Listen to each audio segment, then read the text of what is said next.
Hi, I'm Carrie Daniel with Gate College System, and I'm here today with Dr. Julie Morris. This is our third video training for college-bound teens with learning differences. Today we're going to talk about the college application process. First and foremost, I know, and a lot of our viewers know, that the E in GATE stands for essay. So we get a lot of students coming in each year who are wondering whether or not to disclose their learning differences on their applications. Could you speak to that a little bit? Certainly. I typically tell students that it's a personal choice as to whether or not they choose to disclose their disability in their college essay. However, there are situations where it might actually be in their best interest. So for example, if a student was denied accommodations on the SAT or the ACT, and their score really does not reflect their full potential, then it might be worth saying that they only recently were approved for extended time, or that they have had a history of extended time, which explains why their grades are superior to their standardized testing scores. There may be a situation where a student perhaps was not diagnosed with any kind of disability until they were in their junior year of high school. So perhaps their 10th grade transcript looks only mediocre. Maybe they had more B's than A's in 10th grade, and then by 11th and 12th grades, they had straight A's. And in those cases, it might make sense to share that once the disability was diagnosed and either they started treatment or they received accommodations, that it allowed them to perform at their full potential. I think it's really important for the student also in doing that to kind of reassure the admissions committee that they know what they need to do to be successful in college. So that if the college admissions people read the essay and say, oh, well, now I know this student has a disability, how are they going to fare here at this institution? The student has already answered that question. I know that I simply need extended time, which typically is offered by most universities.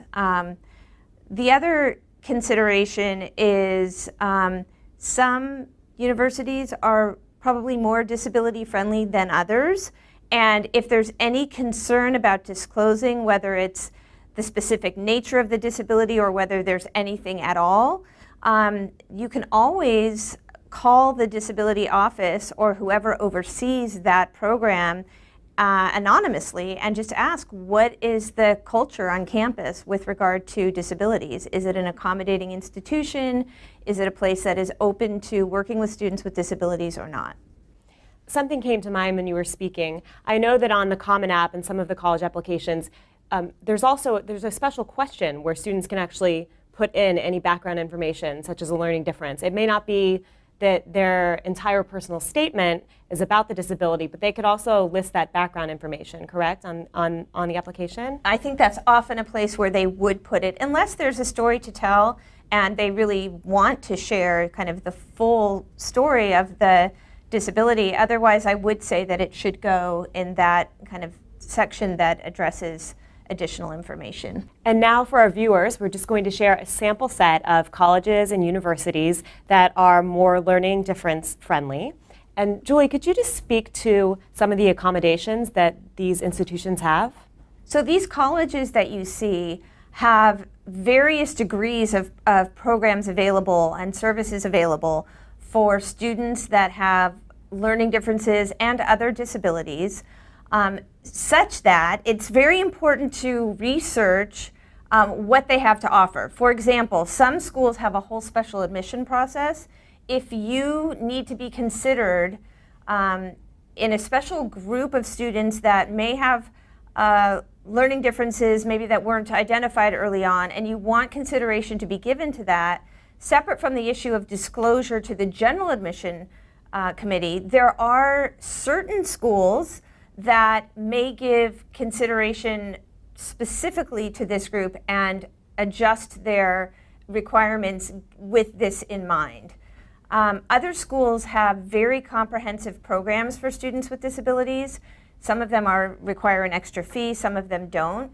And this can make a very large institution feel more manageable and feel more less overwhelming because of the office that will provide tutoring in some cases, coaching in other cases, as well as all the standard academic accommodations.